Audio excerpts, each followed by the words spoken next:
Hey, it's Nathan from Hoshino Media, and today I'm going to be sharing with you our team's e-commerce funnel strategy. If you're looking to scale in 2026 and you're either looking to get to the $1 million a year or the $1 million a month plateau or more, this will be an essential guide to your growth. And so just a little bit about what we do, right? We look at brands and we run their ads, we do their influencers, we fully run their Shopify stores and do CRO conversion stuff.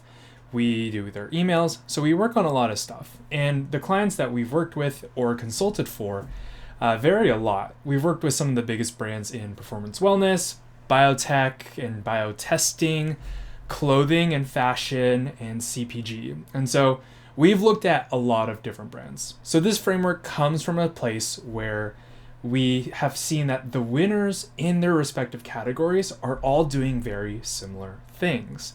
And we have taken that and turned that into one of our own frameworks. And I just want to share that with you because if you're watching this, you're probably super ambitious and the sky's the limit in 2026. I want to share this with you and I want to help you grow as a brand owner, as someone who sells online. And if it's helpful, let me know. So with that, let's jump into the Miro board. Cool, so here we are on the Miro board, and I wanted to start here with the high level overview of our funnel. And I want to say here that there are 4 stages of our customer journey. And really, we start at the top where people aren't aware of our business to the bottom where they become customers. And as a note, this is both a funnel and a flywheel. You'll notice this arrow that kind of goes around. Because the more customers we get down here, the faster we can input new customers or get new content and feed the cycle. So it's a flywheel because the more customers we get in, the faster the wheel will spin and the faster we can scale and grow the business. On the right, you'll see a couple dollar signs. This is to denote that the lower you go in the funnel, the bottom are all revenue generating activities. And the closer that we get to the bottom, the more that we make per customer. And that's both in terms of AOV, so average order value, as well as LTGP, so lifetime gross profit. And so now let's dive into the specifics of each and kind of break down the activities that you can be doing at every stage to grow the business and to grow the channel. Cool, so diving into brand awareness. And brand awareness has become extremely important. And I define brand awareness both as how people find you as well as what they think of you, what emotions they think of, and how they see you associated with. And so some of the biggest ways to do that are with social media, as well as founder storytelling and the founder's social media. And so just to delineate between these two, social media is, say, your clothing brand and posting, versus your founder's social media is you as a founder talking about your life and kind of creating and telling your audience what you do, who you are, and about yourself. And you see this more and more where these two things are kind of paired. People who have really big social media followings start their own brands and leverage their personal social media to jumpstart their business. I also see giveaways and social events being done. They have to be done right. Otherwise, people just sign up and they don't really care about who you are. They just want free stuff. But you can do this in a way where people are educated about your brand as well as sign up and become loyal fans. This ties into social causes and charities. I like PR and media a lot. So if you have photos or celebrities wearing your stuff, or you're in news articles, or as seen on XYZ professional athlete or celebrity, these all really go a long ways for your brand awareness. You can also do product seeding and UGC. These are kind of different. Product seeding is you send product to an individual on whether social media or in real life who has influence. We'll talk about this some other time. And you give them a free product, make it a great experience. They love it and tell their people. And UGC is usually more you're paying for someone to make content, although it's not always that. It just stands for user-generated content, whether it's someone making a video review saying they love your product, paid or non-paid, this all goes into UGC. One thing to note is that UGC has actually I think it will not perform as well going forward in 2026 and beyond because there's so much AI being used to recreate UGC. So I think the trust levels for UGC will decrease, but UGC works because it's another human talking about your product. And so I think there will always be a place for this, and having UGC is better than not having UGC. Cool. So getting down to here, let's look at partnerships and affiliates. And these are different. Partnerships is a business that is partnering with you, and it is in a either related or completely unrelated niche, and they provide you business and you provide them business.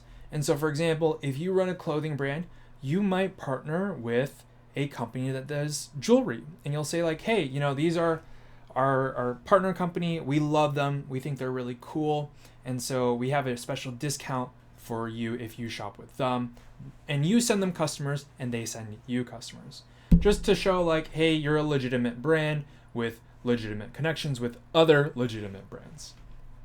So affiliates and ambassadors, these are individuals who say, wow, this brand, your brand is really cool, and they send people your way. And typically they usually have either a code or some kind of link, and they take some commission of sales. Depending on the level of ambassador or affiliate, it could be anywhere from 5 to, I've seen 25, 30, 35%. Awareness ads are a great way to bring people to your social media and to your business. There's a good way to do it, and there's a bad way to do it. The bad way is usually if you're boosting your posts on social media, that's usually the bad way of doing this. We want to educate people about your brand. We want to, again, brand awareness. Like, we want to let them know who you are and that you're cool. You do things that are awesome.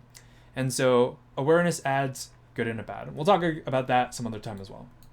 And lastly, we get down to these green sticky notes. And these are just a different color because I think they're more expensive, but they really position you as a brand that knows its stuff. So physical pop-ups or storefronts, creative campaigns and events. An example of this is like Red Bull. If you just look up Red Bull on YouTube, you can see, wow, they put a guy in space. Wow, they run their own series snowboard X competition. Wow, they had some guy biking down a mountain at 70 miles an hour, right? All these things that you're like, that's insane that someone would do that. And it shows Red Bull is just a cut above their competition because they just do these things that nobody else does. Also, another thing here is sponsorships. So if you're able to sponsor an event, but I think those are typically reserved for the biggest brands, and it's more about brand positioning as opposed to brand awareness. Lastly, collaborations and influencers. You can do collaborations with influencers. You can also do collaborations with other brands, but this is different from partnerships because partnerships is sending other people business, while collaboration is working together to make a product or an experience. And so these are really valuable. These are really cool, and it exposes your brand to a whole new audience, but it takes a lot of thought, a lot of effort, a lot of dedication to do it right. Same thing with influencers. You pay them to get access to their network and their audience. And great way to break into new people's networks or new audiences. But again, you have to choose the right influencer. Usually for this space, you're looking at a $25 CPM, which means cost per mile or cost per 1,000 views. And so if you're working with an influencer that on average gets 10,000 views, you might be paying $250 or more, depending on the influencer, depending on their audience. Obviously that $25 is more for first world countries. So think the US, Europe, New Zealand, Australia, Canada. Other countries will be a little bit lower. So cool. These were all the things that you can do for brand awareness. And when we audit brands, this is the first thing we look at. We look at their social media. Are you posting enough? We look at all these things. Are you establishing yourself as a quality brand and have enough ways to educate people about you? Cool. So moving on to traffic. I define traffic as getting people from hearing about you to going to your storefront and checking it out. And so a great way for this is direct response ads or just paid ads in general. Your social media, if you have a special offer and say like, hey, go here and check out our latest thing. Obviously needs to be done right. And I think doing it with live chat, like ManyChat, is a great way to do it, where people can just text you or DM you right away. You send them a link, it sends them to your site. SEO has not been as popular, but I think it still has a place on this list, especially if you're someone in clothing or someone in a very niche space where people don't really understand. The more stuff you write, the better people have of like discovering you and then going to your site. This is all changing with AI, but I think there's still a place for it. For example, if you run a jewelry business or if you run a clothing business, you might say, or a clothing brand, you might say like, hey, here is the summer fitting guide that you need to know, or these are all the 10 latest trends going on that we incorporate in our clothing, right? And so as people are searching for things, they find your blog and they go to your site.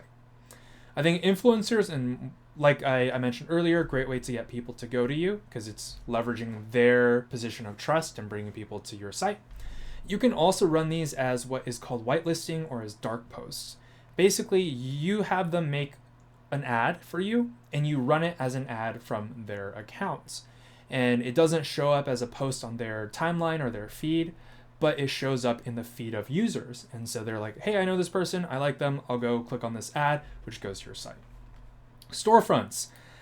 So you might be like, wait, I'm having a storefront to get people to go to my storefront, but this really means third-party storefronts that you can leverage to bring people to your site.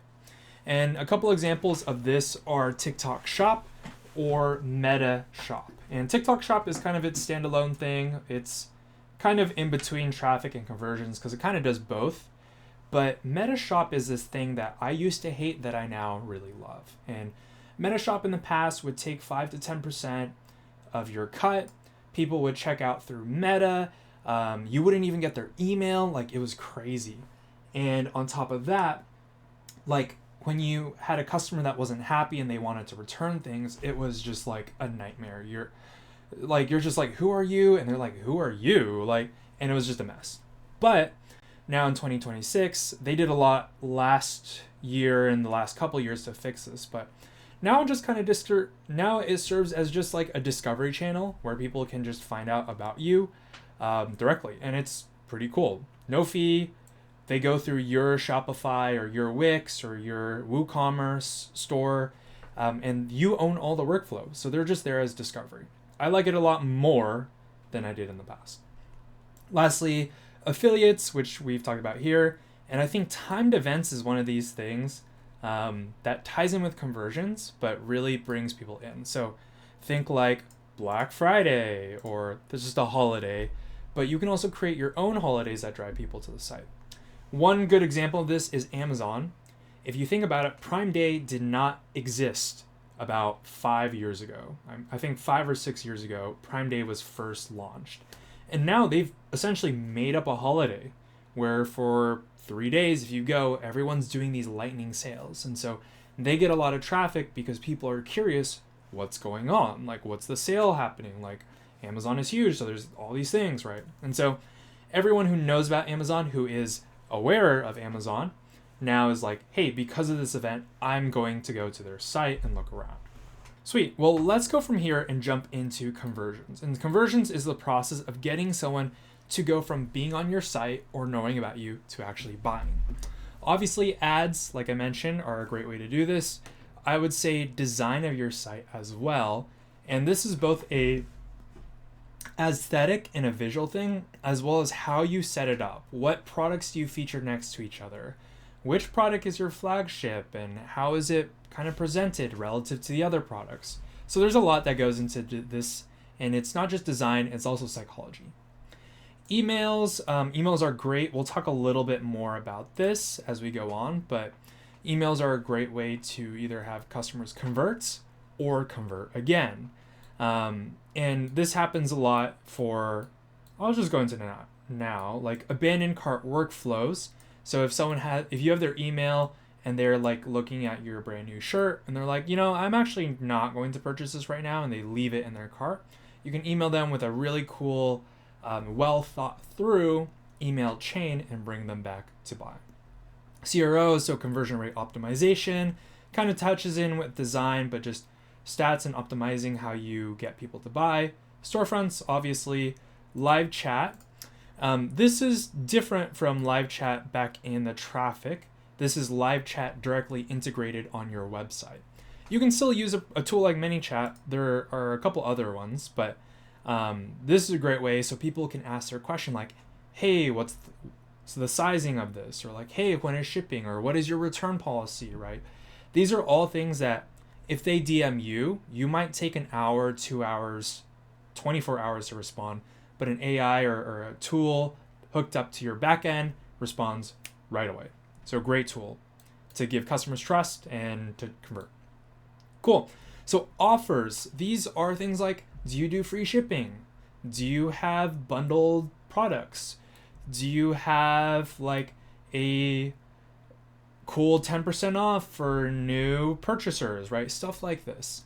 And that's kind of how you play the game. Like the more offers you can stack, the more valuable the purchase is to your customers, the more likely they are to buy. And obviously we want them to buy. So I have a series on YouTube about this. I think most of them are shorts, but it's about how to increase AOV, how to get more people to buy, so you can check it out there.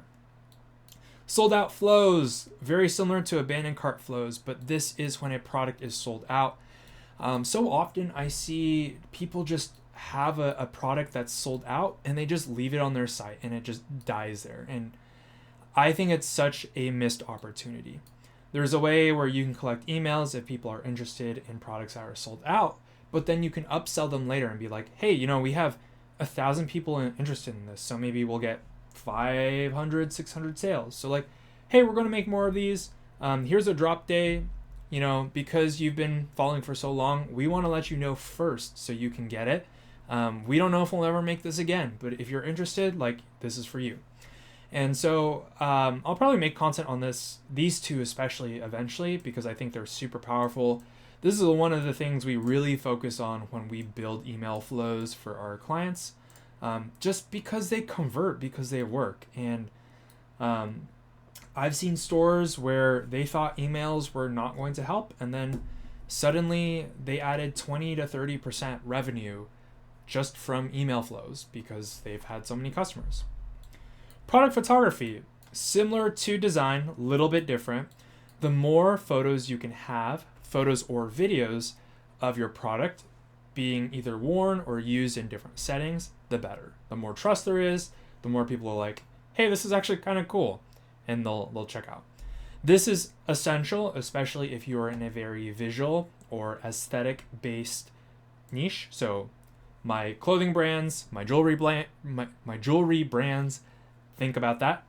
I also really like to feature the model size in copywriting. So just like, hey, the model's 6 foot tall, wearing a large, or stuff like that. Just skipping to copywriting, we'll come back to payment badges, but copywriting is very important. Talking about the product itself, show, not tell, right? If you are in these more visual categories, I like to have GSM as like how thick your fabric will feel. I think that's really interesting, and people are looking for it more often. Payment badges is a form of guarantees, and it gives a signal that you are legitimate to people. So think your Apple and your Google Pay, your Amex, your Visa, your MasterCard, your Discovery, your PayPal, your Klarna or Afterpay, your Buy Now Pay Laters, right? The more badges you can have and the more ways you can accept a purchase, the better it is. Reviews and social proof, think videos, think photos, think as seen-ons. The more legit you can make your product look, the more you will differentiate from dropshippers or AI or just lousy brands that don't really know what they're selling. Timed events and urgency. So especially if you have a sale, we already touched on it here, but these are a great way to have people buy, because humans under any time pressure don't make as good of a time, like a decision or a well thought through decision. Not saying that you don't want your customers to not think through the purchase, but people can tend to overthink, and they can be like, I don't actually really need this. Like, I really, really, really, really like it, but if I wait long enough, maybe it'll go on sale, or, and this just gives an extra sense of like, hey, we want you to get it now. Like if you get it now, you'll get more value. And so this is a great way to push people to buy, as is item transparency. So I just like to throw up on sites, I have 10 left in stock, or I have 5 left in stock. And this just adds to people like, okay, I need to get this now, otherwise it'll be sold out. You're not lying here. You're not being disingenuous here. You are just being transparent with how many products you have left. And I think it's worth it. You can set up an automation where if you have under 15 or something, you can show it up. So the last thing, this is kind of a new idea, is a listicle. And we've been testing this a little bit, but essentially a listicle is a sales page, but for a product. And it fits in between this ad and your product detail page. And so listicles work really well if you have a flagship product that gets most of your sales. And so for instance, say you're selling like acne cream, then you might have an ad that says like, hey, are you worried about pimples or breakouts? Like, check this out. And instead of going directly to the product page, you go to a listicle. And the listicle talks about all these customers who have tried your product, or you show more about your product, you say what it does, and it's in between this ad, warms people up, and so when they get the product detail page, they go, this product is cool, I need to do this. And so there's good and bad listicles, and it's all about copywriting. I think you can have a very ugly listicle and still have a great performing listicle. So something new we're testing, really cool. I might break down people's listicles in the future because I think it's super cool. All right. Lastly, let's get to retention. And this is the last part of our funnel, but I think it's essential to have people buy more than once. And so, obviously we want customers who love our brand, who come back over and over. And these are ways that I've seen the biggest brands do this. The most successful brands, they're doing all this stuff, right? And so communities, special places or special content or special products just for people who are your customers. Cool packaging and the experience of getting a product are so important now. Like if I buy something and I get it in a plastic translucent bag and that is it, I feel kind of bad, And this is the difference between your brand and just any random Chinese brand that you can buy and they send it from Alibaba that features on Amazon, right? We've all had the experience of opening a package and having that packaging unboxing experience blow us away. And so we're already in love with the product, in love with the brand before we get to it. I was going to move on, but just to really hit it home, so essentials, I didn't really know what it was, the Fear of God brand, and I got it as a gift maybe 8 years ago from a friend, and they had like a little box and a custom bag and all these things, and I was like, wow, I didn't know about this brand going into this. I got this as a gift, but I love this experience and I feel so good about it. And my friend did too, because he gave it to me because he thought the experience was good enough to give it to me. So anyways, your packaging really matters. Please think about it. Anniversary promotions. So once someone has become a customer, I think there's great ways to bring them back, saying like, hey, it's your 1 year since you've been buying from us, and we just want to honor that. We want to give you a special 20% discount, or this is a limited edition product for people just like you. Great way to bring people back.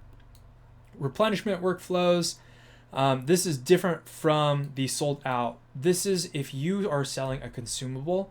So if you're like in CPG, especially, you can kind of have like a timer for when people run out of product. Maybe it's 30 days, maybe it's 90 days, but then you say like, hey, this acne wash you've been trying, hope it's been going great. We want you to stay acne free. Here's a special coupon for your next purchase.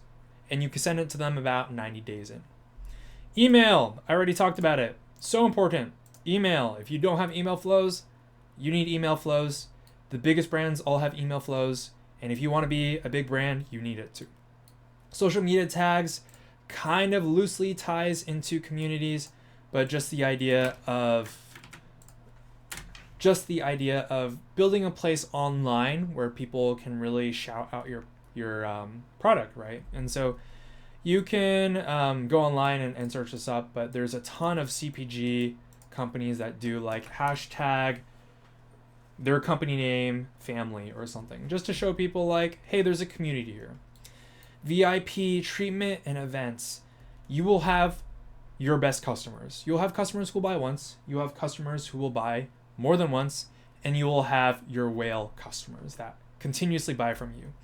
This is a way to make them feel extra special and just say like, yo, you're part of the club, man. I see you.